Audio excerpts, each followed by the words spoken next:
এর অন্যায় অপরাধের কারণে টিকতে না পাইরা এরে লাঠি দিয়া শহর থেকে বের করে দিছি। এটা তো সেই অন্যায় অপরাধ করনেওয়ালা। বলো কি তাই না? কি কয়? হ্যাঁ হ্যাঁ, এটা আমাদের সাথেই থাকতো, আমরা চিনি। ওগো পয়গম্বর, এটা কেমনে করে সম্ভব হয়? এমন একজন পাপিষ্ঠ গোলামকে আল্লাহ তাআলা তার নিজের বন্ধু করে কেমনে করে সম্বোধন করেন? এটা বুঝে আসলো না, একটু যদি বুঝায় দিতেন। পয়গম্বর আল্লাহ তাআলার কুদরতি কদমে সিজদায় লুটায়া পড়ছে। মাওলা আমারে বললেন কি, আমি কি লাশ বাছাই করতে ভুল করলাম নাকি? ওগো আল্লাহ, আপনি বললেন আপনার দোস্ত, আর এই লোকগুলো বলতেছে শহরের সবচাইতে পাপিষ্ঠ গোলাম। রব্বুল আলামিন, ব্যাপার বুঝলাম না, যদি একটু বুঝায়া বলেন। রব্বুল আলামিন ডেকে ডেকে বলেন, মুসা,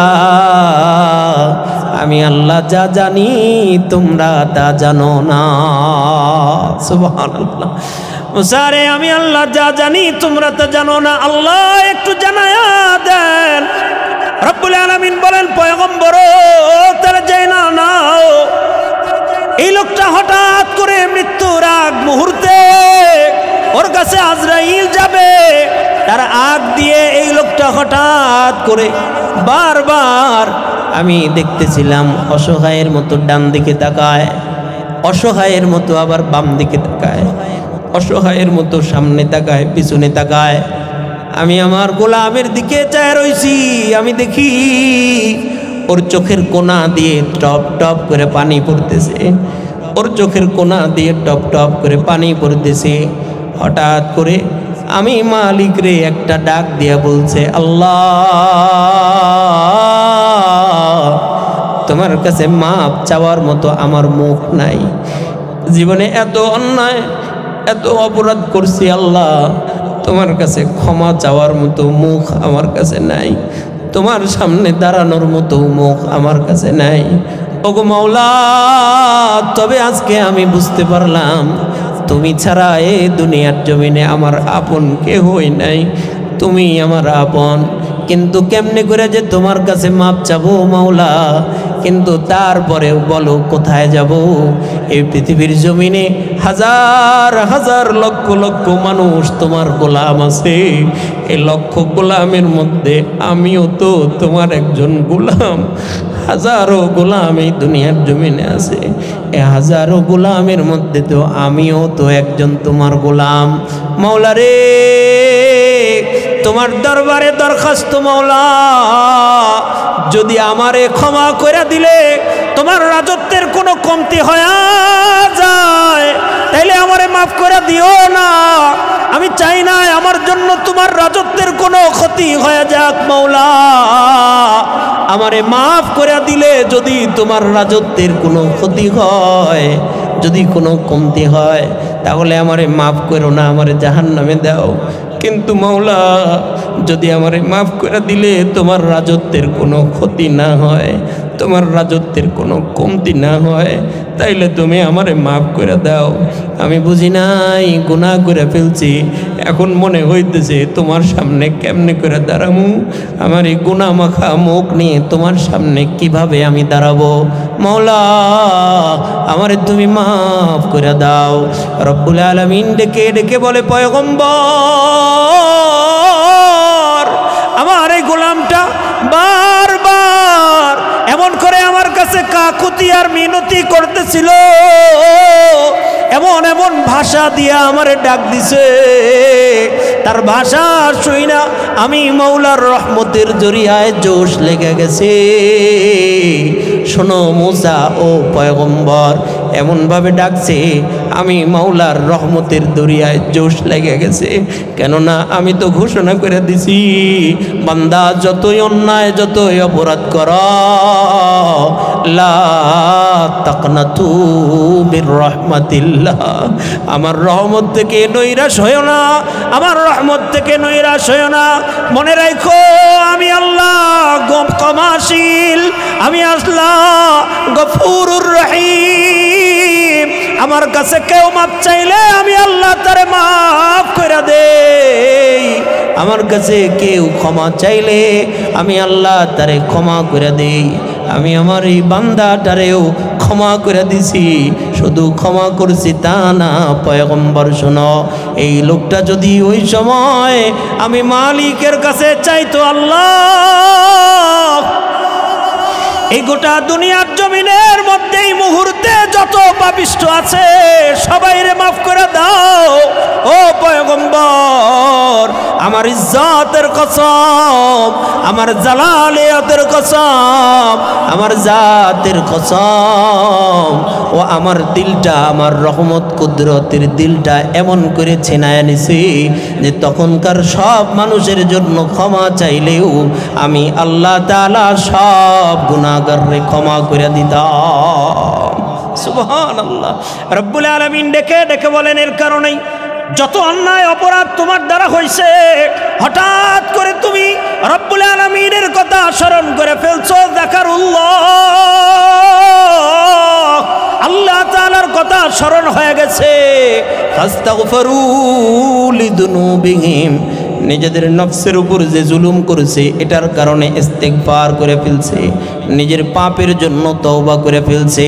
কোনো মানুষ যদি নিজের পাপের জন্য তওবা করে, রব্বুল আলামিন বলেন, ওমাই ইয়াগফিরুয যুনুবা ইল্লাল্লাহ, বান্দা বলো আমি ছাড়া কে তোরে মাফ করবে? ওমাই ইয়াগফিরুয যুনুবা ইল্লাল্লাহ, আমি আল্লাহ ছাড়া কে তোরে মাফ করবে? আমি আল্লাহই তো তোরে মাফ করে দিব। সুবহানাল্লাহ, জোরে বলেন। এর কারণে রব্বুল আলামিন বলেন, নেক নেক নেক নেক কাজ কইরা আল্লাহর জান্নাতে যাওয়া যায়, মুত্তাকি হয়ে রবের জান্নাতে যাওয়া যায়। আবার আরেকটা, তোমরা যারা বেশি বেশি নেক কাজ করতে পারো না, তোমাদের জন্য একটা সুযোগ হলো ইস্তিগফার করো, তওবা করো, বেশি বেশি তওবা কইরা তওবার গাড়িতে বইটা আল্লাহর জান্নাতে চলে যাও। তোমাদের রবের মাগফিরাতের দিকে দৌড়াও, ওয়া জান্নাতিন, এবং জান্নাতের দিকে দৌড়াও। মানে তোমার হাতে সময় নাই, তুমি তোমার রবের মাগফিরাতের দিকে দৌড়াও, জান্নাতের দিকে দৌড়াও। কথাগুলো খুব মন দিয়ে বুঝবেন। একটা কথা বলি, মনে রাখেন, বয়ান করা শুধু বয়ান করার জন্য নয়, বয়ান শোনা শুধু বয়ান শোনার জন্য নয়, বয়ান করার পিছনেও একটা লক্ষ্য এবং উদ্দেশ্য আছে, বয়ান শোনার পিছনেও একটা লক্ষ্য উদ্দেশ্য আছে। বয়ান যিনি করবেন তিনি বয়ান করবেন রবের জন্য, আল্লাহর জন্য। যিনি বয়ান করবেন কোরআন হাদিস দিয়ে, তিনি তার নিজের জিন্দেগি পরিবর্তনের জন্য বয়ান করবেন। আর যিনারা বয়ান শুনবেন ওনারাও আল্লাহর জন্য বয়ান শুনবেন, নিজের জিন্দেগি পরিবর্তনের জন্য বয়ান শুনবেন। কথা বুঝাইতে পারি নাই? বলেন, বয়ান শুনবেন যিনি, বয়ান করা শুধু বয়ান করার জন্য নয়, যে আমি আসলাম বয়ান করলাম, মন মাথায় আপনাদেরকে বয়ান একটা শোনায় দিয়ে চলে গেলাম, আপনারাও আইসা বয়ান শুনা মন মাথায়া বয়ান শুনা চলে গেলেন। বক্তায় কি বলল বক্তা নিজেও জানে না, শ্রোতায় কি শুনলো উনিও নিজেও জানে না, এরকম যেন না হয়। তাহলে কেমন হবে? হবে এমন, যিনি বলবেন তিনিও কোরআন দিয়ে তার নিজের জিন্দেগি পরিবর্তন করার লক্ষ্যে বলবেন, এবং যিনারা শুনবেন তারাও জাহান্নামের রাস্তা থেকে আইসা জান্নাতের রাস্তায় ওঠার নিয়াতে শুনবেন, আমল কইরা সোজা আল্লাহর জান্নাতে চলে যাবে। এর কারণে ভাই আমার বাপ, আমার চাচা, এখানে আপনারা আমারই, আমি আপনাদের সন্তানের মতো, কাউরো ভাইয়ের মতো, কাউরো ভাতিজার মতো। সুযোগ খুব একটা হয় না আপনাদের সামনে বয়ান করার।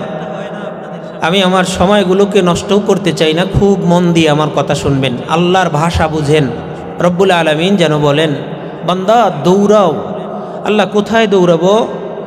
তোমার রবের মাগফিরাতের দিকে দৌড়াও, ও জান্নাতিন, জান্নাতের দিকে দৌড়াও। যেন ভাষা শুনে বোঝা যায় যে ওই নাজিরপুর হাই স্কুল মাঠে যেন সরকারি একটা রিলিফ আসছে, রিলিফ।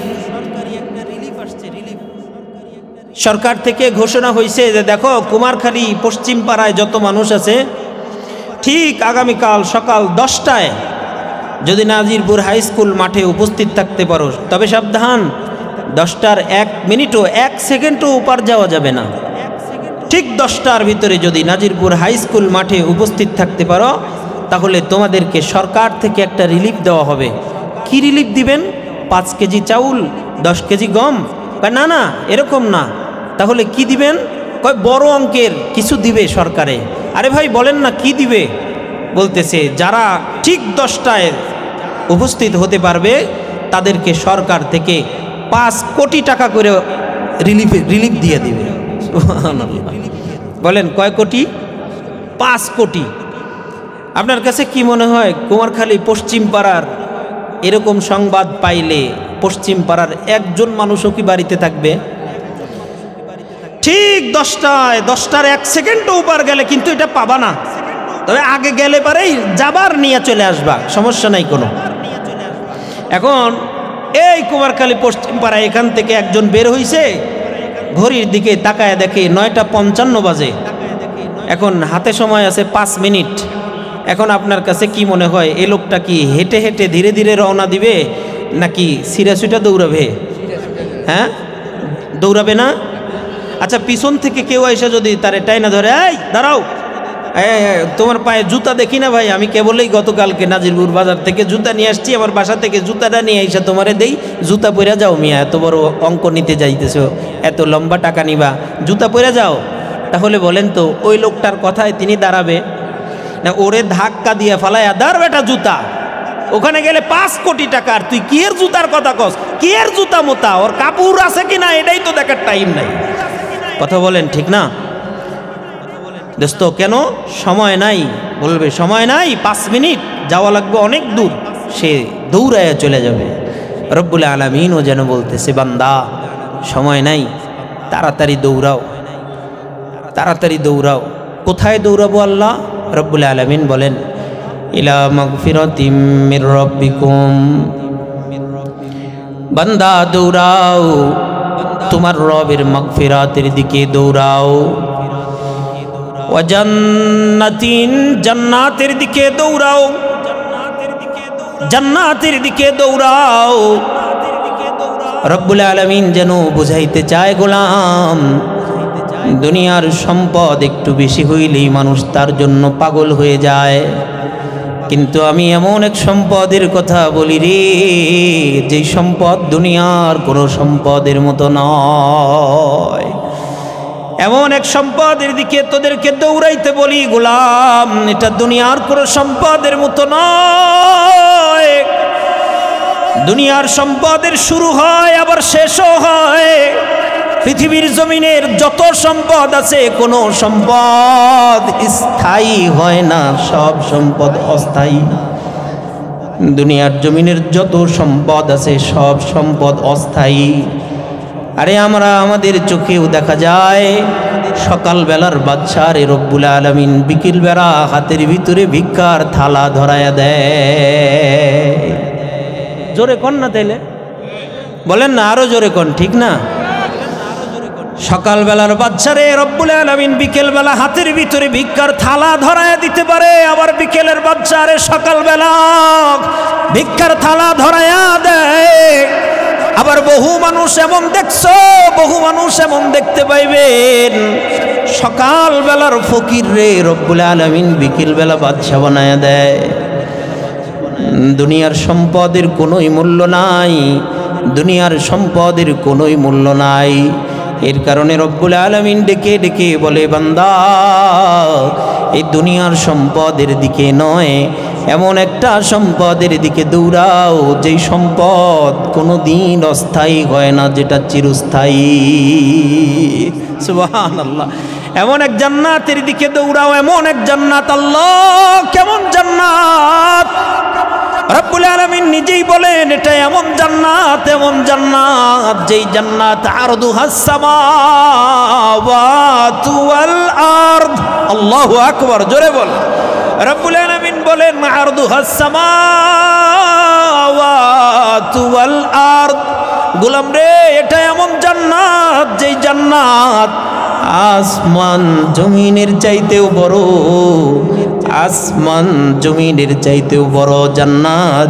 এমন জান্নাতের দিকে দৌড়াও, সময় কিন্তু তোমার হাতে নাই। সময় কিন্তু নাই আমাদের হাতে। এর কারণে রব বলে দৌড়াও। সময় নাই, কেমনে করে সময় নাই? খেয়াল করে দেখেন, দুনিয়ার জিন্দেগিতে যেদিন আপনি পৃথিবীর জমিনে সর্বপ্রথম পদার্পণ করছেন, আপনি আপনার মায়ের গর্ভ থেকে যেদিন পৃথিবীর জমিনের মধ্যে আসলেন, ওয়া ওয়া করে যখন কেঁদে উঠছেন, আহারে ওই দিনটাতেই যেন দুনিয়াতে যেদিন প্রথম আসলেন, ওই দিনটাতেই যেন রব্বুল আলামিন আপনার হায়াতের মোমবাতির উপরে আগুন জ্বালায়া দিছে। আপনার হায়াতের মোমবাতির উপরে আগুন জ্বালায়া দেয়। দোস্ত, আপনি চাইলেও হায়াতের মোমবাতি ধীরে ধীরে গলতেছে, না চাইলেও হায়াতের মোমবাতি ধীরে ধীরে গলতেছে। আপনি চাইলেও মোমবাতি গলে যায়, আপনি না চাইলেও ধীরে ধীরে হায়াতের মোমবাতি গলে যায়। এটা চাইতে হয় না, না চাইলেও গলে যায়, চাইলেও গলে যায়। আপনার ইচ্ছা এটা গলতেছে না। আপনি যখন দুনিয়াতে আসছেন, ওই দিন আপনার হায়াতের মোমবাতির উপরে আগুন জ্বালায়া দিছে আল্লাহ। আপনি চাইলেও আপনার হায়াত ধীরে ধীরে চলে যাইতেছে, না চাইলেও আপনার হায়াত ধীরে ধীরে কিন্তু চলে যাইতেছে। মনে করেন আপনি আসছিলেন 50 বছর হায়াত নিয়া, আজকে 49 বছর 9 মাস অথবা 49 বছর 11 মাস, তাহলে আপনার হাতে সময় আছে আর মাত্র 1 মাস। কথা বলেন ঠিক না? তাইলে আপনার হাতে সময় আছে আর মাত্র 1 মাস। আরে বলতে পারেন না না, আমি তো সুস্থ সবল মানুষ, আমি এখনই কি এত তাড়াতাড়ি মারা যাব? আমি তো খুব সুস্থ সবল মানুষ, আমি কি এত তাড়াতাড়ি এখনই মারা যাব? আমার এখনো বহু সময় আছে, পরে আমি ঠিক হয়ে নিব, পরে আল্লাহর গোলামি করে নিব। কিন্তু দোস্ত, আল্লাহর জাতের কসম, পৃথিবীর জমিনের কোনো একজন মানুষ এই কথা বলতে পারে নাই আগামীকাল সকালবেলা সে বাঁচবে কি বাঁচবে না। কেউ বলতে পারে নাই, কেউ পারে নাই। মসজিদের ইমাম সাহেব হুজুর মসজিদের ভেতরে ইশারের নামাজ আদায় করছে। ইশারের নামাজ পড়িয়া মসজিদের গেট থেকে বের হয়, সামনে তাকায় দেখে আব্দুল্লাহ দাঁড়ায় দাঁড়ায় গল্প করে, চায়ের দোকানে চায়ের আড্ডার মধ্যে বৈশা গল্প দেয়। ইমাম সাহেব হুজুর সামনে আইসা ওরে ডাক দিয়ে বলতেছে, কিরে আব্দুল্লাহ, মসজিদে যে ঈশার নামাজ হয়ে গেল, তুমি ঈশার নামাজ জামাতের সঙ্গে পড়লা না, ব্যাপার কি? আব্দুল্লাহ ইমাম সাহেব হুজুরকে বলতেছে, হুজুর যান, আপনি যখন বললেন আগামীকাল সকাল থেকে ফজর থেকে নামাজ পড়ব, আগামীকাল ফজর থেকে নামাজ পড়ব, মুখের ভিতরে দাড়ি নাই। পরে জিগায়, কিরে ভাই, মুখে দাড়ি রাখেন না কেন? ডাক দিয়ে বলে, এত তাড়াতাড়ি দাড়ি রাখলে যে মানুষে খারাপ কয়, মুরব্বি মুরব্বি কয়।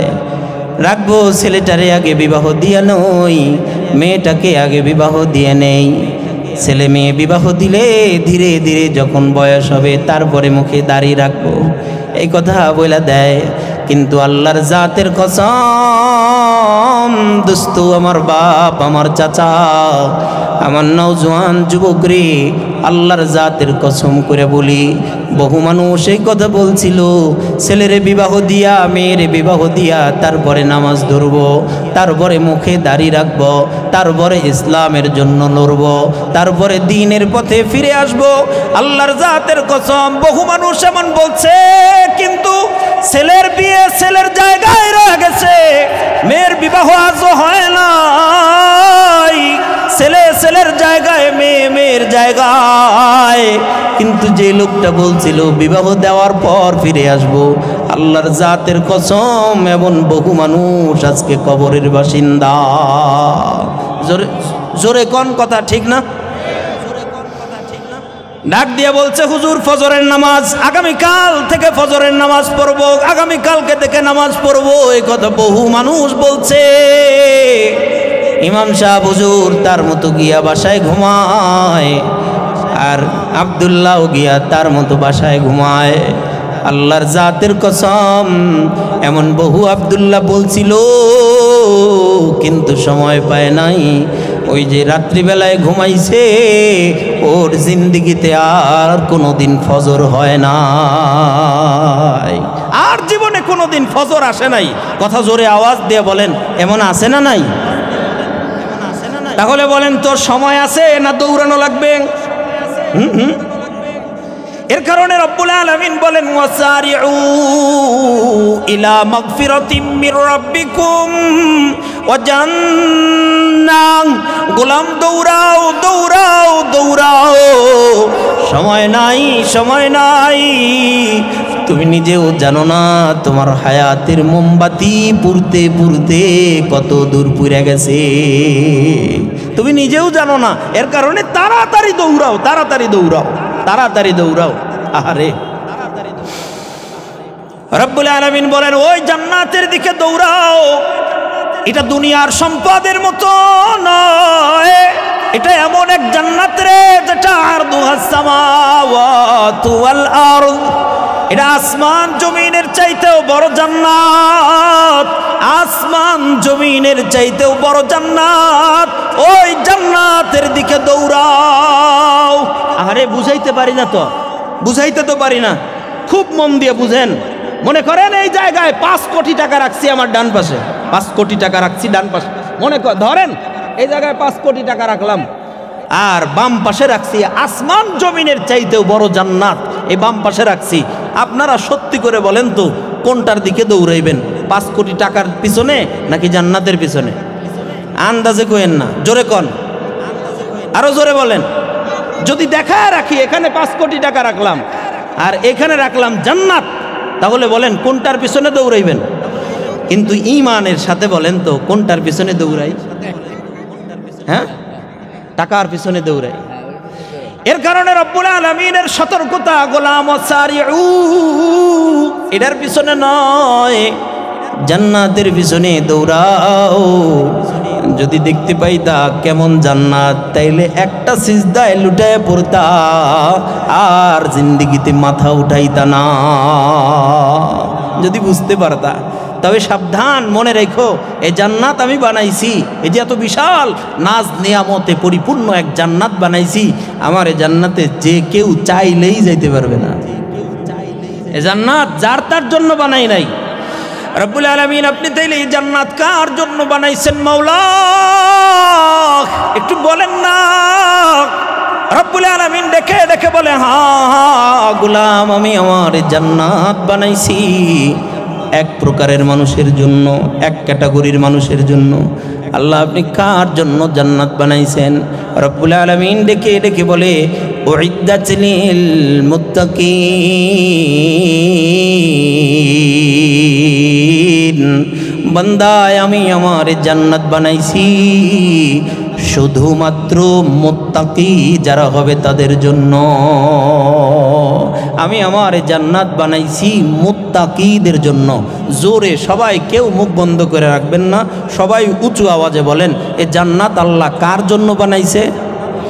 মুত্তাকিদের জন্য। জোরে বলেন, জোরে বলেন, সবাই বলেন মুত্তাকিদের জন্য আমি আমার জান্নাত বানাইলাম। আল্লাহ মুত্তাকি কারা? প্রশ্ন আসে না? আল্লাহ মুত্তাকি কারা? আমি কি মুত্তাকির ভিতরে আছি? আপনি কি মুত্তাকির ভিতরে? আল্লাহ মুত্তাকি কারা?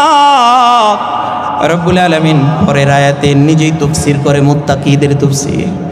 রব্বুল আলামিন নিজেই ডেকে ডেকে বলতেছে গোলাম মুত্তাকি হলো তারা, এ দুনিয়ার জমিনের ভিতরে 2 ক্যাটাগরির মানুষ মুত্তাকি হয়, যাদের ভিতরে কিছু গুণ আমি নির্ধারণ করে দিছি।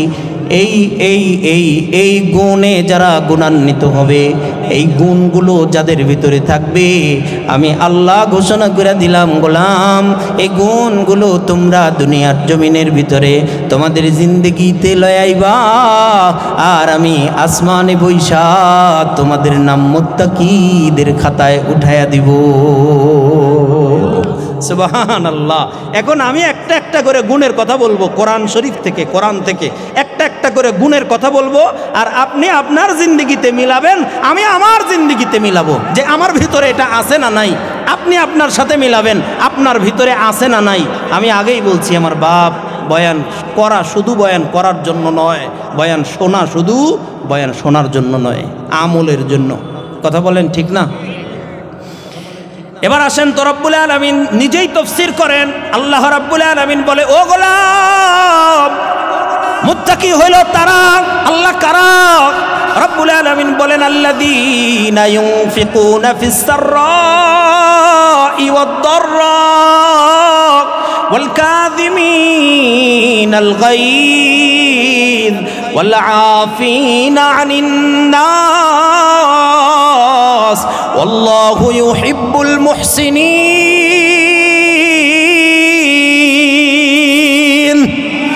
আল্লাহ রাব্বুল আলামিন বলে, গোলাম, মুত্তাকি হলো ওই মানুষেরা যাদের ভিতরে এই কয়েকটা গুণ থাকবে। দুই ক্যাটাগরির মানুষ মুত্তাকি হয়। প্রথম ক্যাটাগরির ভিতরে আল্লাহ 3 গুণ বর্ণনা করেছেন। 3 গুণ, এই 3টা গুণ যাদের ভিতরে থাকবে তারা হলো মুত্তাকি, আমি আল্লাহ ঘোষণা করে দিলাম। সুবহানাল্লাহ, জোরে বলেন সুবহানাল্লাহ। তিন গুণের মধ্যে 1 নম্বর গুণ হলো রব্বুল আলামিন বলেন, আল্লাযীনা ইউনফিকুনা ফিস সাররাই ওয়াদ দাররা।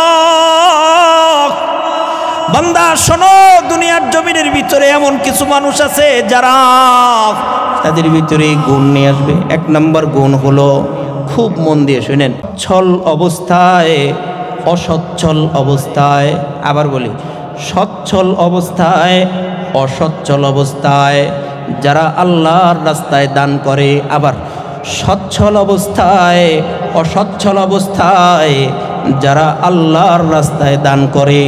রব্বুল আলামিন যেন ডেকে ডেকে বলে, গোলাম শোনো শোনো, যারা সচ্ছল অবস্থায়, অসচ্ছল অবস্থায় আল্লাহর রাস্তায় দান করবে, দুনিয়ার জমিনে এই গুণ তার ভিতরে নিয়ে আসবে।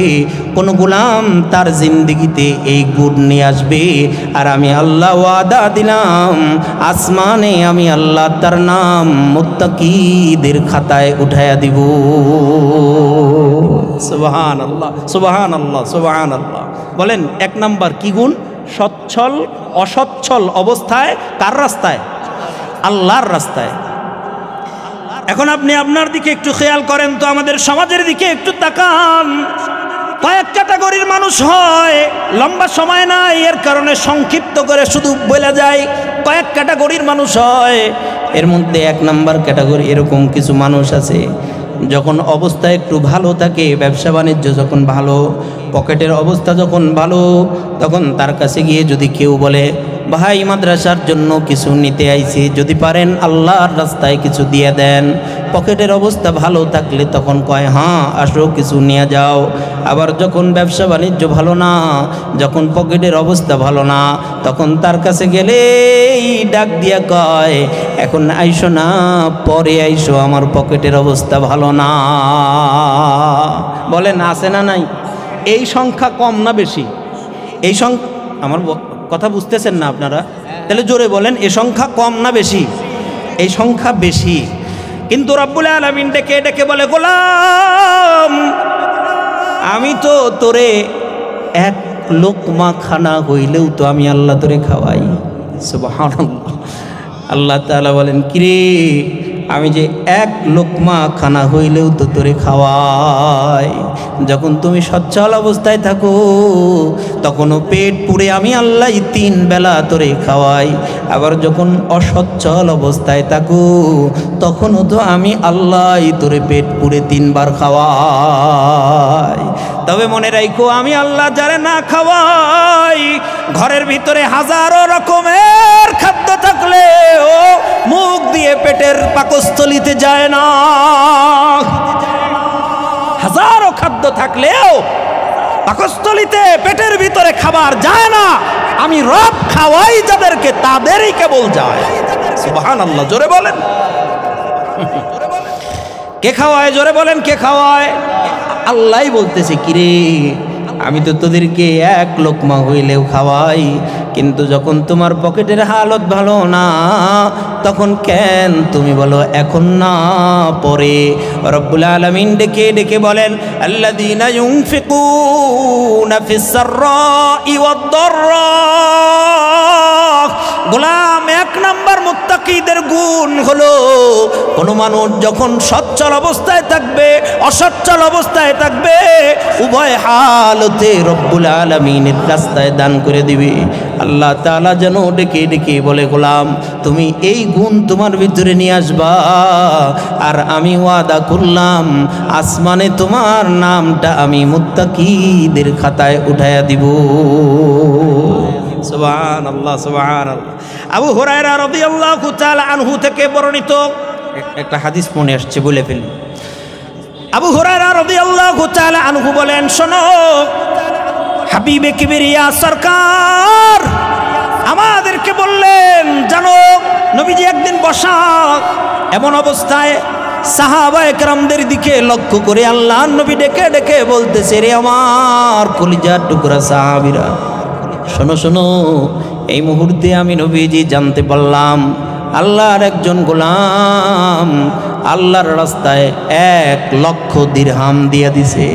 সুবহানাল্লাহ, জোরে কোন, আল্লাহর একজন গোলাম আল্লাহর রাস্তায় 1,00,000 দিরহাম দিয়ে দিছে।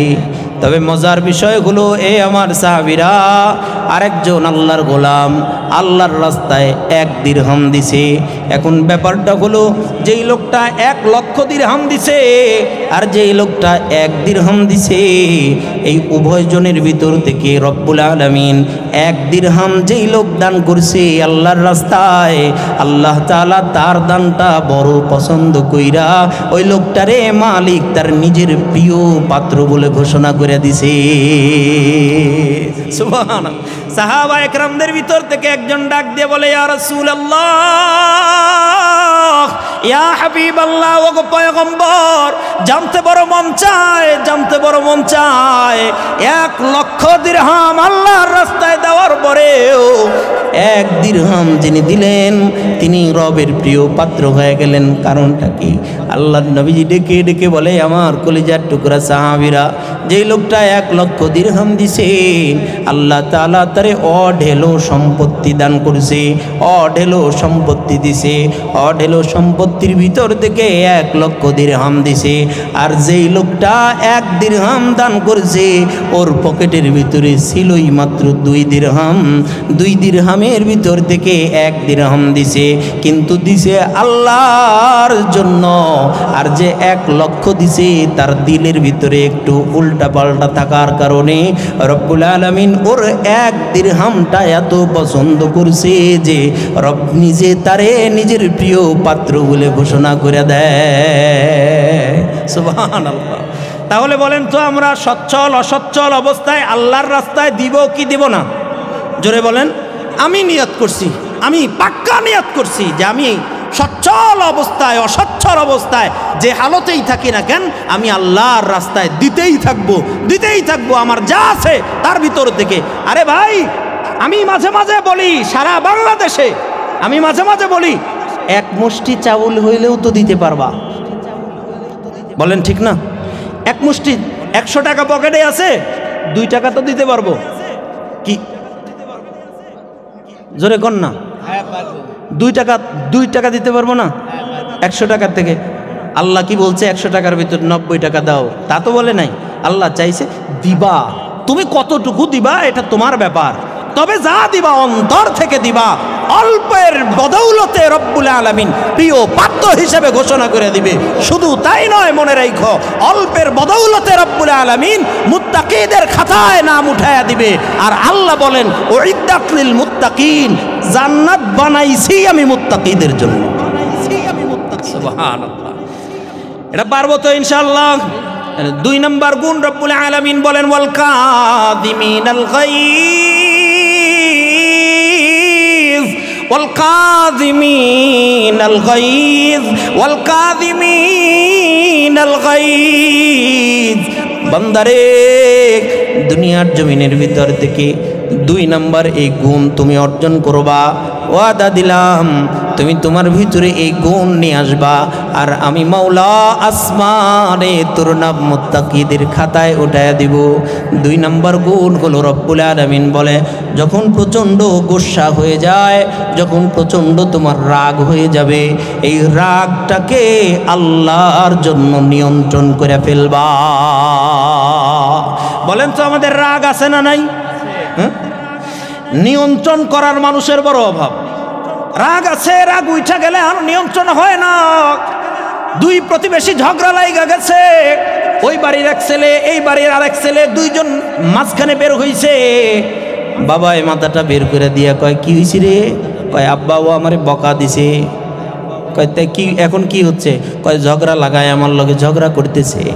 বাপ মাথাটা বের করে দিয়া কয় তোর বাপের কি কোনো কিছু কমতি আছে? আগে পিটা, পরে যা হয় পরে হইব। কথা কর না, আছে না নাই? কয় আগে পিটা, ওরে ধর, ধরে পিটা আগে, পরে যা হয় আমি দেখবো। বেটা তোর বাপের সম্পত্তির অভাব না। রব্বুল আলামিন দেখে দেখে বলে বান্দা ওয়াল কাযিমিনাল গায়জ, রাগটারে নিয়ন্ত্রণ করবা, রাগ নিয়ন্ত্রণ করবা। মনে রাখো জমিনের ভিতরে তুমি যদি তোমার রব আল্লাহর জন্য রাগ নিয়ন্ত্রণ করতে পারো, রব্বুল আলামিন বলে তুমি জমিনে বৈশা রাগ নিয়ন্ত্রণ করবা আমার জন্য, আর আমি আসমানে তোমার নাম মুত্তাকিদের খাতায় উঠাইয়া দিব। শুধু তাই নয়, মনে রাখো জান্নাত কিন্তু বানাইছি মুত্তাকিদের জন্য। জোরে জোরে বলেন আল্লাহু আকবার, জোরে বলেন। পারবেন তো ইনশাআল্লাহ? হাবিবে কিবরিয়া রাগ নিয়ন্ত্রণ করা এটা বড় ইবাদত। হাবিবে কিবরিয়া সরকারে মদিনা কামলিওয়ালা নবীজি বসা, এমন সময় দূর থেকে একজন আল্লাহর নবীজির সাহাবী, গ্রাম্য এক সাহাবী আইসা আল্লাহর নবীজির সামনে এমন করে আদবের সঙ্গে এমন করে সামনে এসে বসে পড়ছে। বৈশা নবীজির চেহারার দিকে তাকায় বলতেছেন ইয়া রাসূলুল্লাহ, ইয়া হাবিবাল্লাহ, ওগো পয়গম্বর, অনেক দূর থেকে আপনার কাছে আসছি। নবীজি মেহেরবানি করে আমার একটু নসিহাত করে দেন, আমার একটু নসিহাত করে দেন। আল্লাহর নবী বলে দূর থেকে আসছো, আসো আসো আমার কাছে আসো। সুবহানাল্লাহ। আল্লাহর নবী বলে আয় আয় আয় বেটা আমার কাছে আয়। নবীজি কাছে বসায়া বললেন বলো কি চাও? ইয়া রাসূলুল্লাহ আমার একটা নসিহাত করেন। আল্লাহর নবীজি চেহারার দিকে তাকায়া বলে দিলেন যাও নিজের রাগটারে নিয়ন্ত্রণ করে ফেলাও, তোমার গুসাটাকে নিয়ন্ত্রণ করবা। হর হালতে সব সময় অল টাইম তোমার রাগটাকে নিয়ন্ত্রণ করে ফেলবা। আল্লাহর নবীজির সাহাবী উঠে চলে যায়, আবার কিছুক্ষণ পরে আয়েশা আবার বলে ইয়া রাসূলুল্লাহ, ওগো পয়গম্বর, নবীজি মেহেরবানি করে আমারে আরেকবার একটু নসিহত করেন না। এটা তো বুঝলাম, আর একটা নসিহত করেন। আল্লাহর নবীজি আবার বলেন যাও রাগ নিয়ন্ত্রণ করো। আল্লাহর নবীজির সাহাবী আবার ঘুরে এসে বলে ইয়া রাসূলুল্লাহ আমারে আরেকটু নসিহত করেন না। আল্লাহর নবীজি বলেন যাও তোমার রাগটাকে নিয়ন্ত্রণ করো। এরে আমার কলিজার টুকরা সাহাবী, মনে রাখো রাগ নিয়ন্ত্রণ করা বড় ইবাদত, রাগ নিয়ন্ত্রণ করা বড় ইবাদত। জমিনের মধ্যে বৈশা বৈশা তুমি আল্লাহর জন্য রাগ নিয়ন্ত্রণ করবা, আর আল্লাহ আসমানে তোর নামটা মুত্তাকিদের খাতায় উঠায়া দিবে। শুধু মুত্তাকিদের খাতায় উঠায়া দিবে না, মুত্তাকিদের জন্যই আল্লাহ জান্নাত বানাইছে, ওই জান্নাতের ভিতরে তোরে প্রবেশ করায়া দিবে। সুবহানাল্লাহ, সুবহানাল্লাহ। রাগ নিয়ন্ত্রণ করা এটা ইবাদত। এর কারণে আল্লাহর নবীজি বলেন শোনো, ইবাদত বহু মানুষে করতে পারে না, তবে মনে রাখো যখন এটা রাগ যদি কোনো মানুষের উঠা যায়, নবীজি আবার ফর্মুলাও দেখায় দিছে। নবীজি ফর্মুলাও দেখায় দিছে, যদি কোনো মানুষের রাগ উঠা যায় তখন কি করবা। আল্লাহর নবীজি বলেন শোনো, রাগটা হলো আসে শয়তান থেকে। বলেন রাগ কোথায় থেকে আসে? শয়তান থেকে আসে রাগ। আর নবীজি বলেন শয়তান হলো আগুনের তৈরি, শয়তান আগুনের তৈরি। এর কারণে যখন রাগ উঠে মানুষ উত্তেজিত হয়ে যায়। আগুনের তাপ লাগলে যেমন মানুষের সহ্য হয় না, রাগ উঠলেও মানুষের সহ্য হয় না। নবীজি ডাইকা ডাইকা বলে আমার কলিজার টুকরা সাহাবী, এরে আমার সাহাবীরা শোনো, রাগ আসে শয়তান থেকে। শয়তান আগুনের তৈরি। আগুনের ভিতরে পানি ঢাইলা দিলে যেমন করে আগুন ধপ করে নিভে যায়, তোমাদের যখন রাগ উঠা যাবে, যখন তোমাদের গোসা উঠে যাবে, এই সময় বিসমিল্লাহ বলে এক মশক পানি লয়া, এক বদনা পানি লয়া সুন্দর করে ওযু বানাবা। সুন্দর করে ওযু বানাবা। এই যে কোনো মানুষ যখন রাগ উঠা যায় আল্লাহর জন্য বিসমিল্লাহ বলে ওযু বানাইলে, আগুনের ভিতরে পানি দিলে যেমন করে আগুন ধপ করে নিভা যায়, এমন অবস্থায় কোনো মানুষ যখন ওযু বানায় আল্লাহর নবীজি বলেন ওর রাগটাও তখন ধপ করে বন্ধ হয়ে যায়। সুবহানাল্লাহ, সুবহানাল্লাহ। এটা ইবাদত, বলেন করব তো ইনশাআল্লাহ। এটা মুত্তাকিদের গুণাবলী। কার গুণাবলী বলেন? মুত্তাকিদের গুণাবলী। এটা খেয়াল করেন তো, সচ্ছল অসচ্ছল অবস্থায় আমি আপনি আল্লাহর রাস্তায় দেই কি দেই না, আপনি খেয়াল করেন, আপনি খেয়াল করেন। ওয়াজ এই জন্য না, ওয়াজ বিবেকের সাথে বিবেচনা করার নাম হলো ওয়াজ। আপনি আপনার সাথে মিলায় দেখেন হয় কিনা। হ্যাঁ, যদি হয় আলহামদুলিল্লাহ। খেয়াল করে দেখেন তো, রাগ যখন উঠে যায় তখন আল্লাহর জন্য আপনি নিয়ন্ত্রণ করতে পারেন কিনা। রব্বুল আলামিন 3 নাম্বার গুণাবলী বলতেছেন, ওয়াল আফিনা আনিন নাস, ওয়াল আফিনা আনিন নাস। রব্বুল আলামিন ডেকে ডেকে বলে 3 নাম্বার গুণাবলী হলো,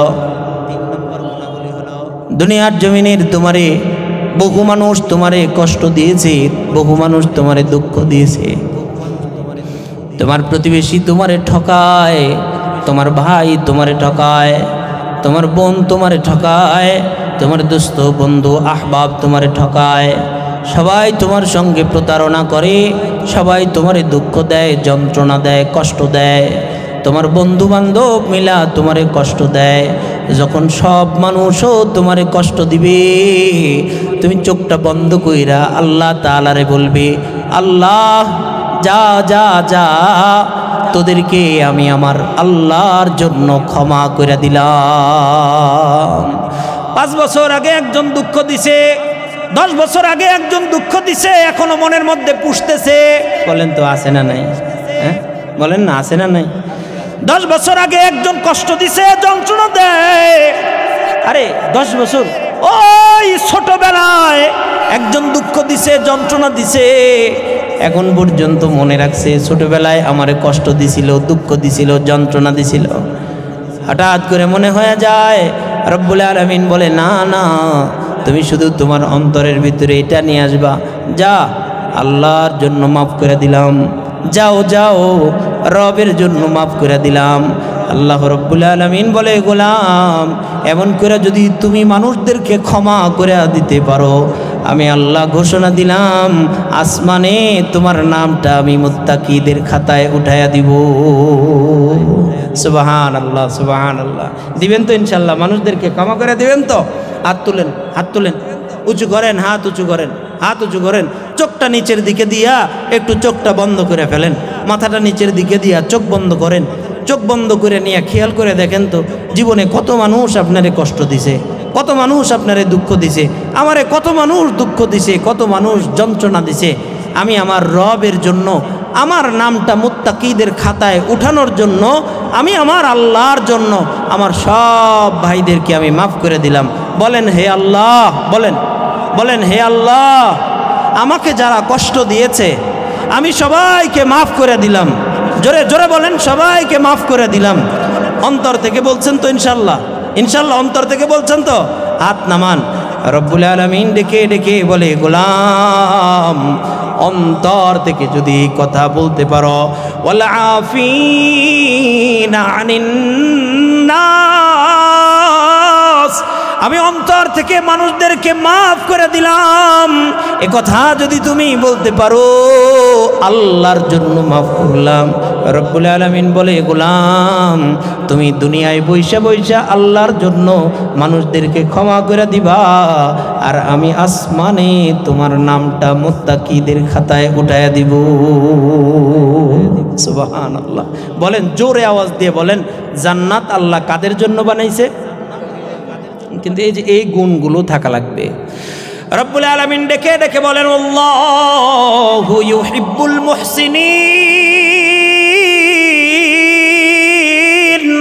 আল্লাহু ইউহিব্বুল মুহসিনিন।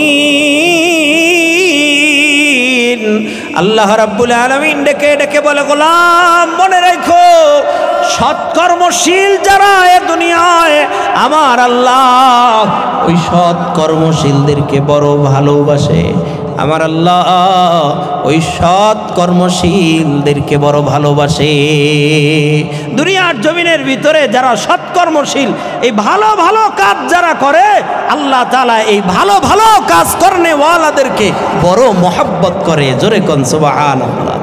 আল্লাহ যদি মহব্বত করে, রব্বুল আলামিন যদি আপনারে আমারে মহব্বত করে, আল্লাহর জাতের কসম গোটা দুনিয়া আমাদের বিপরীত যদি চইলা যায় তারপরেও কিছু যায় আসে না। রব যদি মহব্বত করে, আল্লাহ যদি ভালোবাসে, আল্লাহর ভালোবাসা এই পৃথিবীর জমিনের মধ্যে সব চাইতে বড় পাওয়া। জোরে কোন ঠিক না? जो तू मेरा तू सब मेरा, फलक मेरा ज़मीं मेरी, जो तू मेरा तू सब मेरा, फलक मेरा ज़मीं मेरी, अगर एक तू नहीं मेरा तो कोई शाय नहीं मेरी, अगर एक तू नहीं मेरा तो कोई शाय नहीं मेरी। আল্লাহ আপনি যদি আমার হয়ে যান, মৌলা আপনি যদি আমার হয়ে যান, তাহলে আসমান আমার, জমিন আমার, যা কিছু আছে সব কিছু আমার। আর যদি আপনি এক আমার না হন, গোটা দুনিয়ার কোনো কিছুই আমার না। মৌলা যদি আমার হয়ে যায় তাহলে সব আমার। কথা বলেন ঠিক না? মালিক যদি আমার হয় তাহলে সব আমার। কেননা গোটা পৃথিবীর একচ্ছত্র মালিক যিনি, তিনি কে? তিনি যদি আপনার হয় তাহলে আর কোনো সমস্যা, আর কোনো সমস্যা নাই। রব্বুল আলামিনের কারণেই বলেন, আল্লাহু ইউহিব্বুল মুহসিনিন। দুনিয়ার জমিনে যারা সৎ কর্মশীল, আল্লাহ তাদেরকে বড় মহব্বত করেন, তাদেরকে বড় ভালোবাসেন, তাদেরকে বড় ভালোবাসেন। এর কারণে আমাদের একজন বুজুর্গ ডেকে ডেকে বলেন, এই শোনো, রব্বুল আলামিন দুই জিনিস, দুইটা গাড়ির ভিতর করে বান্দাদেরকে জান্নাতে পৌঁছায়। দুই গাড়ির উপরে ওইটা আল্লাহর জান্নাতে চলে যাওয়া যায়। কি কি গাড়ি? কয় দুইটা গাড়িতে ওইটা আল্লাহর জান্নাতে যাওয়া যায়। কি কি গাড়ি? কয় একটা এই যে এতক্ষণ যা বললাম, ভালো ভালো কাজ, নেক নেক নেক নেক কাজ, এই নেকের কাজ, নেকের কাজ, যত ভালো ভালো কাজ আছে, এই ভালো ভালো কাজ কইরা ভালো কাজের গাড়িতে ওইটা আল্লাহর জান্নাতে চলে যাওয়া যায়। সুবহানাল্লাহ, জোরে বলেন। এটা গেল এক ক্যাটাগরির মানুষ, এক ক্যাটাগরির মানুষ, এক ক্যাটাগরির মুত্তাকিদের গুণাবলী। আর একটা ক্যাটাগরির মুত্তাকিদের গুণাবলী আছে। বন্ধু আমার, আমার বাপ, আমার চাচা, নওজোয়ান যুবক ভাইরা মনে রাখেন, অনেক সময় আমাদের দ্বারা ভালো ভালো কাজ করা সম্ভব হয় না। অনেক সময় আমার আপনার দ্বারা সব সময় ভালো ভালো কাজ করা সম্ভব হয় না। 5 ওয়াক্ত নামাজ পড়ে আর বেশি ইবাদত বেশি করতে পারে না। তাহাজ্জুদের মুসল্লায় ওইটা তাহাজ্জুদের নামাজ আদায় করতে পারে না। তাহাজ্জুদের সময় 12 তাসবির জিকির আদায় করতে পারে না। সকাল সন্ধ্যায় 6 তাসবির জিকির আদায় করতে পারে না। নেক নেক ভালো ভালো কাজগুলো করতে পারে না।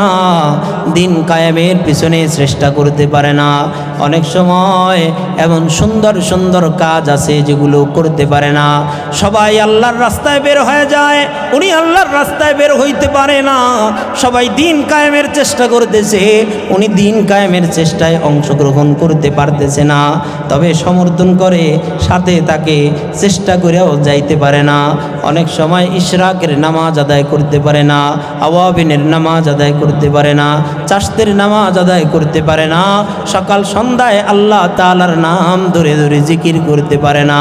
রব্বুল আলামিন ডেকে ডেকে বলে, এমন ভালো ভালো কাজগুলো কইরাও জান্নাতে জান্নাতে চলে যাওয়া যায়। এটাও মুত্তাকিদের গুণাবলী, মুত্তাকিদের গুণাবলী। তবে তোমরা যারা এত ভালো ভালো কাজ করতে পারো না, ফরজ নামাজটা কোনো রকম পড়ে, এরপরে রব্বুল আলামিন বলে বান্দা হতাশ হইও না, হতাশ হইও না, তোমাদের জন্য আমি আল্লাহ একটা গাড়ি রাখছি। আল্লাহ আপনি কি গাড়ি রাখছেন? রব্বুল আলামিন যেন ডেকে ডেকে বলতেছেন গোলাম তোমরা যারা নেক নেক কাজ করতে পারো না তোমাদের জন্য আরেকটা গাড়ি, ওই গাড়ির নামটা হলো তওবার গাড়ি, ইস্তিগফারের গাড়ি। ভালো ভালো কাজ করতে পারো না, ইস্তিগফারের গাড়িতে উঠো, আল্লাহ তাআলা সোজা ইস্তিগফারের গাড়ি দিয়া তওবার গাড়ি দিয়া জান্নাতে পৌঁছায়া দিবে। তোমরা যারা ভালো ভালো কাজ সব সময় করতে পারো না, তাহাজ্জুদের মুসল্লায় যারা উঠতে পারো না, তাহাজ্জুদের নামাজ যারা পড়তে পারো না, 12 তাসবিহের জিকির 6 তাসবিহের জিকির তোমরা যারা আদায় করতে পারো না, আল্লাহ তাআলার কথা মতো সব সময় কথা মতো চলতে পারো না, নামাজ কালাম পড়ে ফরজ ইবাদতগুলো ঠিকঠাক ভাবে করে কিন্তু নফল ইবাদত বাড়ায়া বাড়ায়া করতে পারে না, আল্লাহ তাআলা কয় হতাশ হবা না, তোমার জন্য আরেকটা গাড়ি আছে। কি গাড়ি? কয় তওবার গাড়িতে উঠো, এই তওবার গাড়ি দিয়ে আমি আল্লাহ সোজা তোরে জান্নাতে নিয়ে চলে যাব। সুবহানাল্লাহ সুবহানাল্লাহ। রব্বুল আলামিন ডেকে ডেকে কোরআনুল কারীমের মধ্যে বলেন ওয়াল্লাযীনা ইযা ফাআলু ফাহিশাতান আও যালামু আনফুসাহুম যাকারুল্লাহ ফাস্তাগফারু লিযুনুবিহিম ওয়া মান ইয়াগফিরুয যুনুবা ইল্লাল্লাহ। রব্বুল আলামিন ডেকে ডেকে বলে আমার বান্দাদের মধ্যে এমন কিছু বান্দা আছে ওয়াল্লাযীনা, এবং যারা এই যে প্রথম বলছে না, প্রথম যে 3 গুণের কথা বলছে, কয় ওয়াল্লাযীনা, ওয়া উলামায়ে কেরাম যারা আছেন তারা বুঝবেন ওয়া দিয়া রব্বুল আলামিন এখানে আবার যোগ করতেছে, বলতেছে এবং, বলেন এবং বইলা যোগ করে না বিয়োগ করে? যোগ করে, এবং বইলা যোগ করে। যেমন আমি এবং আমার চাচা, আমি এবং আমার আব্বা, আমি এবং আপনি, মানে আমার সাথে আপনাকেও যোগ করলাম। রব্বুল আলামিন এই আগের যারা নেককার, যারা এই যে নেক নেক ভালো ভালো কাজ, রাগ উঠলে রাগ নিয়ন্ত্রণ করবে, সচ্ছল অসচ্ছল অবস্থায় আল্লাহর রাস্তায় দিবে, মানুষদেরকে ক্ষমা করে দিবে, এগুলো সব নেক কাজ, এগুলো নেক কাজ। এবং আরেক ক্যাটাগরির মুত্তাকি আছে, এগুলো গুণ অর্জন যারা করবে তারা মুত্তাকি। আরেক ক্যাটাগরির মুত্তাকি আছে, আল্লাহ বলেন এবং যারা, কারা? রব্বুল আলামিন বলেন ইযা ফাআলু ফাহিশাতান আও যালামু আনফুসাহুম যাকারুল্লাহ। রব্বুল আলামিন ডেকে ডেকে বলে বান্দা, এবং আরেক ক্যাটাগরির মানুষ আছে যারাও মুত্তাকি, আমি আল্লাহ তাদেরকেও মুত্তাকি বানায় দেব, তাদের নামটাও মুত্তাকিদের খাতায় উঠায় দেব। আল্লাহ এরা আবার কারা? রব্বুল আলামিন বলেন ইযা ফাআলু ফাহিশাতান আও যালামু আনফুসাহুম, এরা হলো সেই মানুষেরা যখন তাদের দ্বারা ফাহেশা কোনো কাজ হয়ে যায়, যখন তাদের দ্বারা ফাহেশা অন্যায় অপরাধ যখন হয়ে যায়। সমস্ত মুফাসসিরিনে কেরাম বলেন ফাহেশা কাজ মানে গুনাহে কবিরা, কবিরা গুনাহ কোনো মানুষের দ্বারা যখন সংগঠিত হয়ে যায়। আও যালামু আনফুসাহুম, নিজেদের নফসের উপরে জুলুম করে, মানে সগীরা গুনাহ করে।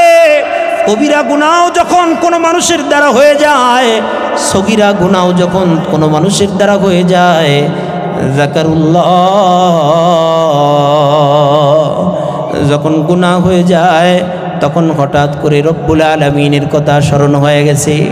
ফাস্তাগফিরু লিযুনুবিহিম, আরে নিজেদের অন্যায় অপরাধের জন্য ইস্তিগফার করে ফেলছে, রব্বুল আলামিনের কাছে ক্ষমা করে চাইছে, আল্লাহ তাআলার কাছে বলে ফেলছে মাওলা আমি বড় গুনাহগার, আমাকে মাফ করে দাও। রব্বুল আলামিন ডেকে ডেকে বলে বান্দা এমন যারা বলবে তাদের নামটাও আমি মুত্তাকিদের খাতায় উঠায়া দিব।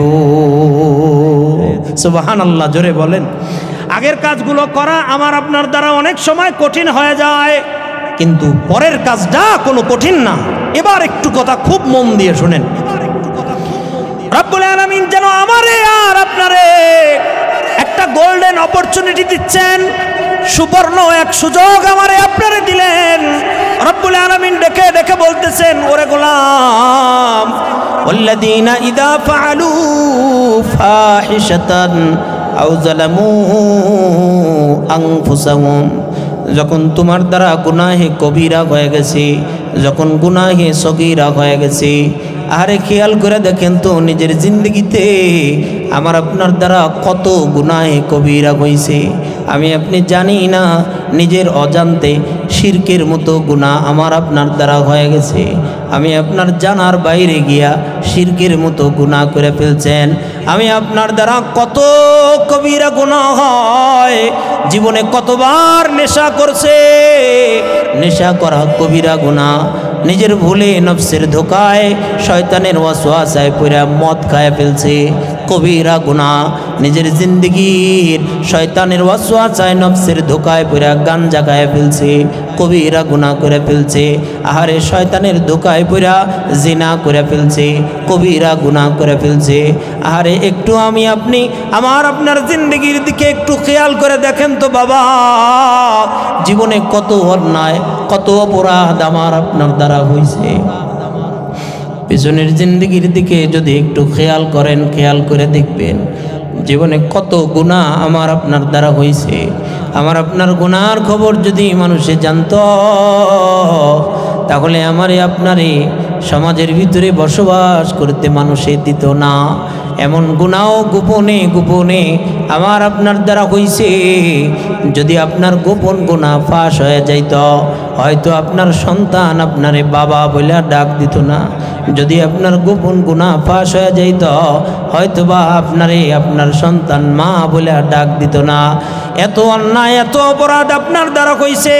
রব্বুল আলামিন ডেকে ডেকে বলেন, গোলাম, এত অন্যায় এত অপরাধ তোমার দ্বারা হয়।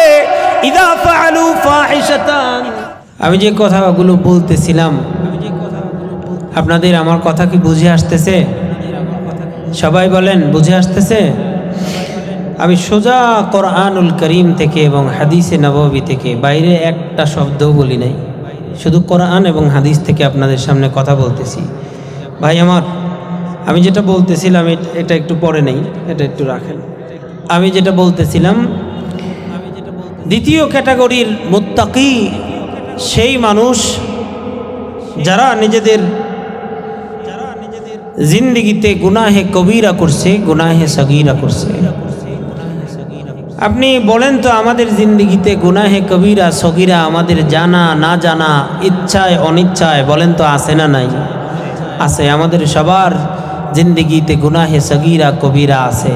আল্লাহ রাব্বুল আলামিন বলেন, হ্যাঁ বান্দা তো গুনাহ করবে, মানুষ তো গুনাহ করবে, মানুষ মাত্র ভুল তারা ভুল করবে। রাসূল করিম সাল্লাল্লাহু আলাইহি ওয়াসাল্লাম বলেন, পৃথিবীর কোনো একজন মানুষ যদি আর কোনো গুনাহ না করত,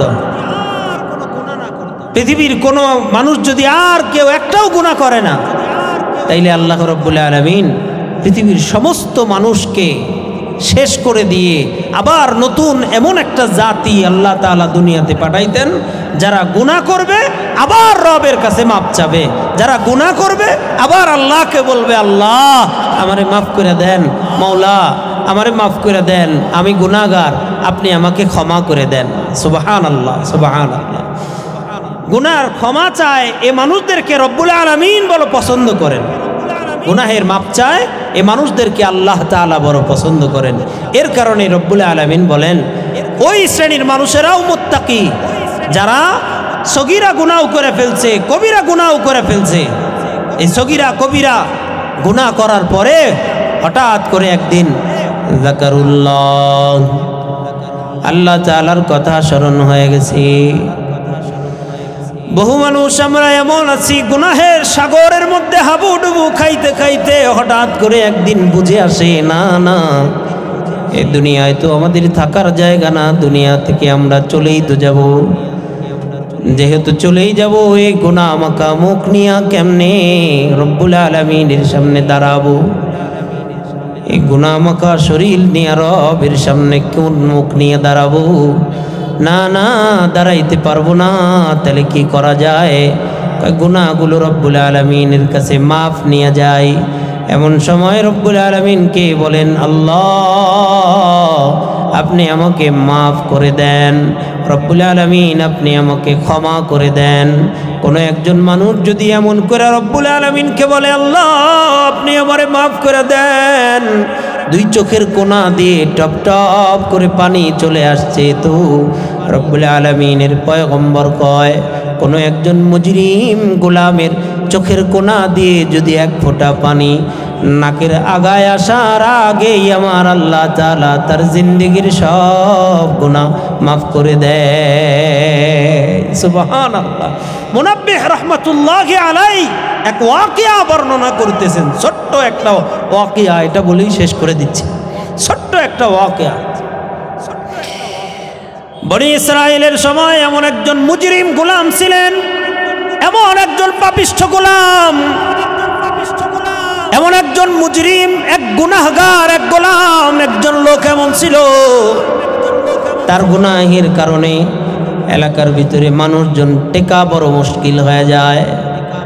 এমন কিন্তু কিয়ামত পর্যন্ত এমন কিছু মানুষ আছে, একজনের কারণে, একজনের অন্যায়ের কারণে সমাজের ভিতরে টেকা বড় মুশকিল হয়ে যায়। কথা বলেন, আছে না নাই? এখনো এমন কিছু মানুষ আছে যার দাপটে পুরো এলাকার মানুষগুলো বড় বড় মুশকিলের মধ্যে পড়ে যায়। ক্ষমতার দাপট, অন্যায় অপরাধের দাপট, হাতে ক্ষমতা পাইছে তো অন্যায় অপরাধ শুরু করে দিছে। কেউ কাউরে টাইম দেয় না, কোনটা সঠিক কোনটা ব্যাঠিক এগুলো দেখার সময়ও তার নাই। জোরে কোন, এমন আছে না নাই? এমন একজন পাপিষ্ঠ এক গোলাম, এমন কোনো গুনাহ নাই যে ওর দ্বারা হয় না, সব গুনাহ তার দ্বারা হয়। মানুষগুলো বড় তারে ডরায়, তারে বড় ভয় পায়। হঠাৎ করে একদিন লোকটা বড় অসুস্থ হয়ে যায়, ধীরে ধীরে বড় অসুস্থ হয়ে দুর্বল হয়ে যায়। খেয়াল করে দেখবেন, যখন ক্ষমতা থাকে, টাকা পয়সা যখন থাকে, তখন ডান দিকে মানুষের অভাব নাই, বাম দিকে মানুষের অভাব নাই, সামনে পিছনে মানুষের অভাব থাকে না। যখন বড়াই থাকে, সামনে পিছনে মানুষের অভাব থাকে না। আর এই মানুষজন সামনে পিছনে ডাইনে বায়ে দেখা লোকটাও বড় বেপরোয়া হয়ে যায়। কথা বলেন ঠিক না? লোকটাও বড় বেপরোয়া হয়ে যায়। সম্পদের বড়াই, অহংকার, দাম্ভিকতা, ক্ষমতার জোর, বেপরোয়া হয়ে যায়। মন যা চায় তাই করে ফেলায়, মন যা চায় তাই করে ফেলায়। দেখছেন না? অতীতেও তো আমরা দেখছি, মন যা চায় তাই করে ফেলায়। আছে না নাই? জোরে কর। কিন্তু জানে না যে মন যা চায় এটা করার পরিণতিটা সামনে কি ভোগ করতে হবে, এটা সে কোনোদিন টের পায় নাই। টের পাইছে আজকে শেখ হাসিনা। কথা বলেন ঠিক না? ভারতে বসে আজকে টের পাইছে। আহা দোস্ত, বেপরোয়া হওয়া যায় না, কেননা সব সময় মানুষ থাকে না। যখন ক্ষমতা চইলা যায় তখন কুত্তাও আর ফিরে তার দিকে চায় না, কুত্তাও ফিরে তার দিকে চায় না। হঠাৎ করে লোকটা বড় অসুস্থ হয়ে গেছে, অসুস্থ। এখন আর তাকায় দেখে ডানে মানুষ নাই, বামে নাই, সামনে পিছনে কেউ নাই। লোকটা বড় পেরেশান হয়ে যায়। বনি ইসরাইলের ওই শহরের মানুষগুলো চিন্তা করতেছে, হায় রে, এই লোকটার কারণে বুঝি আমাদের উপরে আল্লাহ তাআলার আযাব গজব কখন জানি চলে আসে। আজকে তো তার আর ক্ষমতা নাই, তাইলে চলো একটা পরামর্শ করে কমপক্ষে এর উপরে যে আযাব আসবে, এই আযাব আল্লাহ আমাদের উপরও দিবে। এর কারণে এই লোকটাকে কমপক্ষে আমাদের শহর থেকে বের করে দেই। যেমন চিন্তা ভাবনা তেমন কাজ। আইসা ওরে কইছে, তাড়াতাড়ি এই শহর থেকে পালা যদি বাঁচতে চাস, নইলে কিন্তু এর মধ্যে গাইরা ফেলামু, একেবারে গাইরা ফেলামু। কিন্তু লোকটারে শহরের গেটের বাইরে নিয়ে আইসা লাঠি দিয়া সরাইয়া দিছে, যাও যাও, তোমার কারণে আমাদের শহরের উপরে আযাব গজব আসবে আল্লাহর, তাড়াতাড়ি এই জায়গা থেকে বের হয়ে যাও। লোকটা এই জায়গায় থেকে বের হয়ে গেছে, এখন তো আর তার ক্ষমতা নাই, কি করবে, কোথায় যাবে, যাওয়ারও জায়গা নাই। হাঁটতে হাঁটতে হাঁটতে হাঁটতে বহু দূর চলে গেছে। এক জঙ্গলের পাশে গিয়া ছোট্ট করে একটা ঝাপড়ি বানায়া এই ঝাপড়ির ভিতরে বসবাস শুরু করছে। ঠান্ডা এক মৌসুম চলে আসছে, এমনিতেই দুর্বল, এখন আর আগের মতো খানা নাই, আরও বড় দুর্বল হয়ে যায়। ওই ঝাপড়ির ভিতরে শুয়া হঠাৎ করে একদিন খেয়াল করে দেখে হাত পা গুলো আগের মতো আর নড়তেছে না। যখন আর আগের মতো শক্তি নাই, হঠাৎ করে আসমানের দিকে তাকায়া চিত হয়ে শুয়ে আছে, আসমানের দিকে তাকাইছে, দুই চোখের কোনা দিয়ে টপ টপ করে পানি পড়া শুরু হয়েছে। আসমানের দিকে তাকায়া বলতেছে, ওগো মওলা, এতদিন বুঝি নাই, কিন্তু এখন আমি বুঝতে পারলাম, দুনিয়াতে যত মানুষরে আপন ভাবছিলাম, দুনিয়াতে কেউ আমার আপন না। এতদিন বুঝি নাই, এখন বুঝতে পারলাম, দুনিয়াতে যাদেরকে আপন মনে করছিলাম কেউ আপন না। এখন বুঝে আসছে, মাওলা তুমি ছাড়াই আমার কোনো আপন নাই। কোথায় যাব, কার কাছে যাব, যাওয়ার মতো আর কোনো জায়গা নাই। কতদিন আমি, আমার ডান দিকে কত মানুষ ছিল, বাম দিকে সামনে পিছনে কত মানুষ ছিল, লোকটা ডান দিকে তাকায় বাম দিকে তাকায়, এখন আর কোনোই মানুষ নাই। হঠাৎ করে এই লোকটা ওই ঝাপড়ির ভিতরে মারা যায়। লোকটা এখানে মরে গেছে। যে রাত্রিবেলায় মরছে, ওই রাত্রিবেলায় জামানার পয়গম্বর মুসা আলাইহিস সালাতু ওয়াস সালাম রে রব্বুল আলামিন স্বপ্নের ভিতরে দেখায়। স্বপ্নের ভিতরে পয়গম্বর দেখতেছে, আল্লাহ তাআলা তারে ডেকে ডেকে বলতেছে, পয়গম্বর কিসের ঘুমাও, এখন আর ঘুমায়ও না, তাড়াতাড়ি চলে যাও। ওই যে অমুক শহরের পাশে, অমুক জায়গায় জঙ্গলের পাশে একজন মানুষ ইন্তেকাল করে পড়ে রইছে। এরে পয়গম্বর মনে রাখো, ওই লোকটা কিন্তু আমি আল্লাহ তাআলার দোস্ত, আমি আল্লাহ তাআলার বন্ধু। ওই লোকটার কাছে তাড়াতাড়ি যাও, তারে সুন্দর করে গোসল করাও, কাফন দাফনের ব্যবস্থা করো। আর আরেকটা ঘোষণা করে দাও, বনি ইসরাইলের মধ্যে ঘোষণা করে দাও, এই লোকটার জানাজায় যে মানুষগুলো উপস্থিত হবে, আল্লাহ তাআলা আমি ঘোষণা করে দিলাম, আমার এই বন্ধুর জানাজায় উপস্থিত হওয়ার বদৌলতে তাদের জিন্দেগির সব গুনাহ আমি আল্লাহ মাফ করে দিব। সুবহানাল্লাহ, সুবহানাল্লাহ। যাও যাও, এটা ঘোষণা করে দাও। পয়গম্বর তাড়াতাড়ি উঠা ওই জঙ্গলার কাছে ওখানে চলে যায়। আল্লাহ যেমনে বলছে তেমনি গিয়া দেখে, হ্যাঁ, এখানে ছোট্ট একটা ঝুপড়ির মধ্যে একজন আল্লাহর গোলাম পড়ে রয়েছে, ইন্তেকাল হয়ে গেছে। আল্লাহর পয়গম্বর আইসা তারে সুন্দর করে গোসল করায়, সুন্দর করে কাফন দাফন করায়। চারদিকে ঘোষণা করে দিছে, বনি ইসরাইলের মানুষেরা, তোমরা যদি এই লোকটার জানাজায় আইসা উপস্থিত হইতে পারো, আল্লাহ তাআলার নির্দেশ হলো, এর জানাজায় কোনো মানুষ উপস্থিত হইলেই যত বড় গুনাহগার হোক, আল্লাহ তার জিন্দেগির সব গুনাহ মাফ করে দিবে। হাজার হাজার মানুষের সমাগম হয়ে গেছে জানাজায়, হাজারো মানুষ চলে আসছে। কিছু লোক আইসা পয়গম্বরকে বলে, ওগো পয়গম্বর, এমন একজন আল্লাহর ওলি, এমন একজন আল্লাহর দুস্থ, আল্লাহর বন্ধুর জানাজায় উপস্থিত হইলাম, যার ব্যাপারে আল্লাহ রাব্বুল আলামিন বলছে জানাজায় উপস্থিত হইলেই গুনাহ মাফ। আমরা মন চায় একটু এই আল্লাহর ওলির চেহারাটা একটু দেখান, কমপক্ষে তার চেহারাটা দেখা নিজের ধন্য বানায় নিতে চাই। যেমনি এটা বলছি, পয়গম্বর বলেন, হ্যাঁ, আসো না, আসো, তার চেহারাটা দেখো। কাপড়ের কাপড় সরায় দিছে, মানুষগুলো চেহারা দেখতেছি। ওই শহরের কিছু মানুষ আইসা চেহারার দিকে তাকায় দেখে, আরে এ তো আমাদের শহরের সেই মুজরিম পাপিষ্ট গোলামটা, তো এটা তো সেই পাপিষ্ট গোলাম। আরে এরা তো চিনি আমরা। কেমনে চিনো? আদা আমাদের শহরে বসবাস করতো, এর অন্যায় অপরাধের কারণে টিকতে না পাইরা এরে লাঠি দিয়া শহর থেকে বের করে দিছি। এটা তো সেই অন্যায় অপরাধ করনেওয়ালা। বলো কি তাই না? কি কয়? হ্যাঁ, এটা আমাদের সাথেই থাকতো, আমরা চিনি। ওগো পয়গম্বর, এটা কেমনে করে সম্ভব হয়?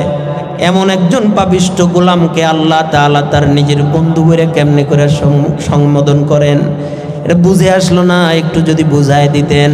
পয়গম্বর আল্লাহ তাআলার কুদরতি কদমে সিজদায় লুটায় পড়ছে। মাওলা আমারে বললেন কি, আমি কি লাশ বাছাই করতে ভুল করলাম নাকি? ওগো আল্লাহ, আপনি বললেন আপনার দোস্ত, আর এই লোকগুলো বলতেছে শহরের সবচাইতে পাপিষ্ঠ গোলাম। রব্বুল আলামিন ব্যাপার বুঝলাম না, যদি একটু বুঝায়া বলেন। রব্বুল আলামিন ডেকে ডেকে বলেন, মুসা আমি আল্লাহ যা জানি তোমরা তা জানো না। সুবহানাল্লাহ। মুসা রে, আমি আল্লাহ যা জানি তোমরা তা জানো না, আল্লাহ একটু জানায়া দেন। রব্বুল আলামিন বলেন, পয়গম্বর তারা যায় না নাও। এই লোকটা হঠাৎ করে মৃত্যুর আগ মুহূর্তে ওর কাছে আজরাইল যাবে, তার আগ দিয়ে এই লোকটা হঠাৎ করে বারবার আমি দেখতেছিলাম অসহায়ের মতো ডান দিকে তাকায়, অসহায়ের মতো আবার বাম দিকে তাকায়, অসহায়ের মতো সামনে তাকায়, পিছনে তাকায়। আমি আমার গোলামের দিকে চায় রইছি, আমি দেখি ওর চোখের কোনা দিয়ে টপ টপ করে পানি পড়তেছে, ওর চোখের কোনা দিয়ে টপ টপ করে পানি পড়তেছে। হঠাৎ করে আমি মালিক রে একটা ডাক দিয়া বলছে, আল্লাহ তোমার কাছে মাপ চাওয়ার মতো আমার মুখ নাই, জীবনে এত অন্যায় এত অপরাধ করছি আল্লাহ, তোমার কাছে ক্ষমা চাওয়ার মতো মুখ আমার কাছে নাই, তোমার সামনে দাঁড়ানোর মতো মুখ আমার কাছে নাই। ওগো মাওলা, তবে আজকে আমি বুঝতে পারলাম তুমি ছাড়া এই দুনিয়ার জমিনে আমার আপন কেহই নাই, তুমি আমার আপন। কিন্তু কেমনে করে যে তোমার কাছে মাপ চাবো মাওলা, কিন্তু তারপরেও বলো কোথায় যাব? এই পৃথিবীর জমিনে হাজার হাজার লক্ষ লক্ষ মানুষ তোমার গোলাম আছে, এই লক্ষ গোলামের মধ্যে আমিও তো তোমার একজন গোলাম। হাজারো গোলাম এই দুনিয়ার জমিনে আছে, এই হাজারো গোলামের মধ্যে তো আমিও তো একজন তোমার গোলাম। মাওলা রে, তোমার দরবারে দরখাস্ত মাওলা, যদি আমারে ক্ষমা করে দিলে তোমার রাজত্বের কোনো কমতি হয়ে যায়, তাইলে আমারে মাফ করে দিও না। আমি চাই না আমার জন্য তোমার রাজত্বের কোনো ক্ষতি হয়ে যাক মাওলা। আমারে মাফ করে দিলে যদি তোমার রাজত্বের কোনো ক্ষতি হয়, যদি কোনো কমতি হয়, তাহলে আমারে মাফ করো না, আমারে জাহান্নামে দাও। কিন্তু মাওলা, যদি আমারে মাফ করে দিলে তোমার রাজত্বের কোনো ক্ষতি না হয়, তোমার রাজত্বের কোনো কমতি না হয়, তাইলে তুমি আমারে মাফ করে দাও। আমি বুঝি নাই, গুনাহ করে ফেলছি, এখন মনে হইতেছে তোমার সামনে কেমনে করে দাঁড়াবো, আমার এই গুনাহ মাখা মুখ নিয়ে তোমার সামনে কিভাবে আমি দাঁড়াবো। মাওলা, আমারে তুমি মাফ করে দাও। রব্বুল আলামিন ডেকে ডেকে বলে, পয়গম্বর আমার এই গোলামটা বারবার এমন করে আমার কাছে কাকুতি আর মিনতি করতেছিল, এমন এমন ভাষা দিয়া আমারে ডাক দিছে, তার ভাষা শুই না আমি মাওলার রহমতের জরিয়ায় জোশ লেগে গেছে। শোনো মুসা ও পয়গম্বর, এমনভাবে ডাকছে আমি মাওলার রহমতের দরিয়ায় জোশ লেগে গেছে। কেননা আমি তো ঘোষণা করে দিছি, বান্দা যতই অন্যায় যতই অপরাধ কর, লা তাকনাতু মির রাহমাতিল্লাহ, আমার রহমত থেকে নৈরাশ হয়ো না, আমার রহমত থেকে নৈরাশ হয়ো না। মনে রাখো আমি আল্লাহ ক্ষমাশীল, আমি আল্লাহ গফুরুর রহিম। আমার কাছে কেউ মাপ চাইলে আমি আল্লাহ তারে মাফ করে দেই, আমার কাছে কেউ ক্ষমা চাইলে আমি আল্লাহ তারে ক্ষমা করে দেই। আমি আমার এই বান্দাটারেও ক্ষমা করে দিছি, শুধু ক্ষমা করছি তা না পয়গম্বর শোনো, এই লোকটা যদি ওই সময় আমি মালিকের কাছে চাইতো, আল্লাহ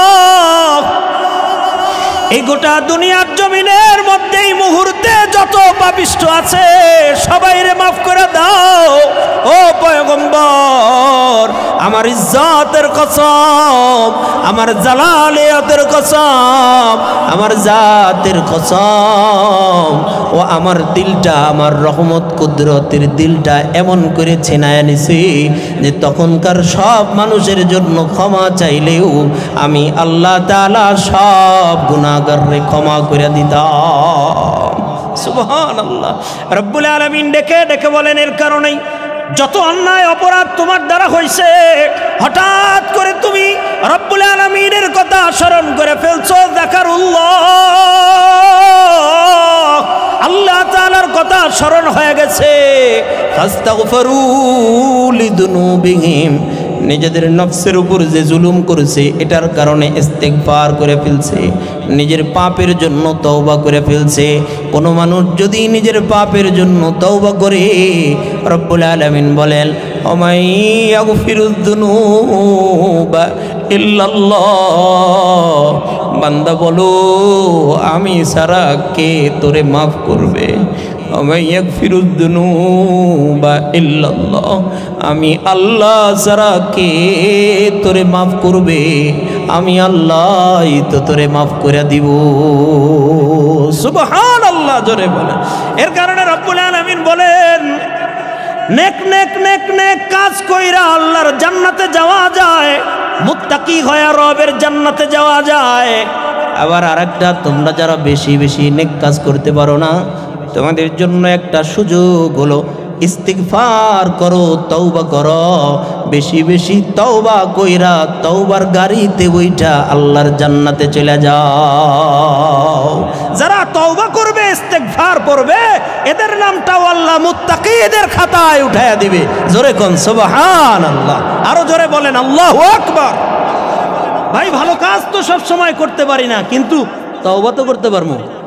কি